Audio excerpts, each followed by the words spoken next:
Hi,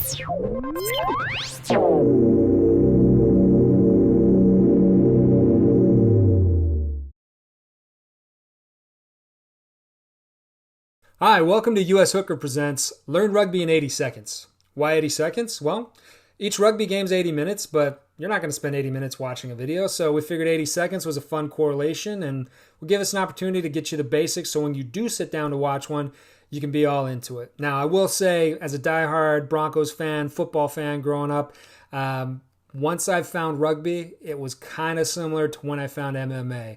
You know, I love boxing. I still watch boxing, but MMA is just, it's a whole nother level. The same thing is true when it comes to rugby. To put it in perspective for a football fan, I would say imagine a game that's made up entirely of middle linebackers and fullbacks and tight ends just trucking each other for 80 minutes nonstop. This sport is fantastic. So let's just jump straight into it. If you have any questions, you can always go to ushooker.com. We got all kinds of frequently asked questions information there. And then, you can also get some cool merch if you want. But mostly it's about supporting and promoting the sport. So make sure you go there as well. All right, here we go. Rugby in 80 seconds.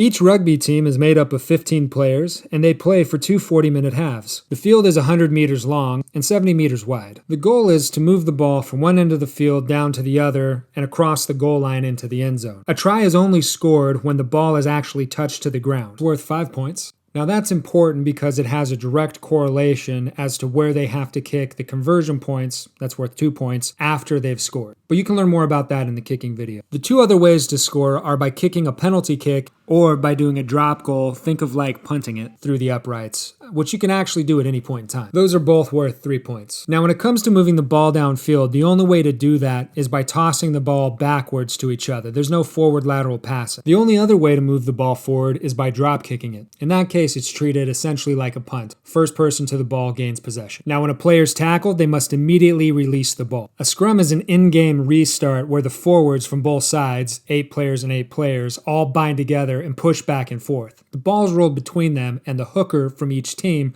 tries to hook or rake the ball back with their feet. This human pyramid is what we call a lineout. It's when they throw the ball back inbounds. Now we have yellow cards and red cards. Yellow cards will toss a guy out for 10 minutes. Red cards, they're ejected from the game. And just like with every game, team with the most points at the end of time wins.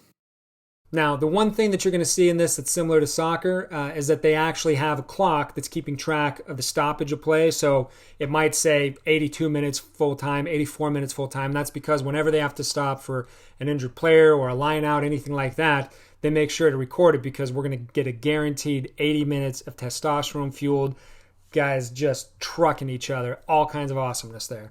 But there's tons more to learn. We're not going to get into it in this video. That's your 80 seconds to get you going right now.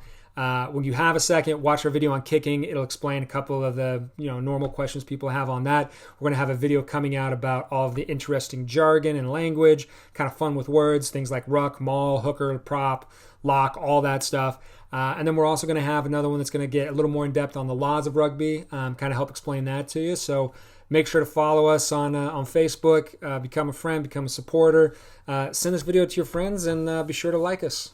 All right. Catch you next time.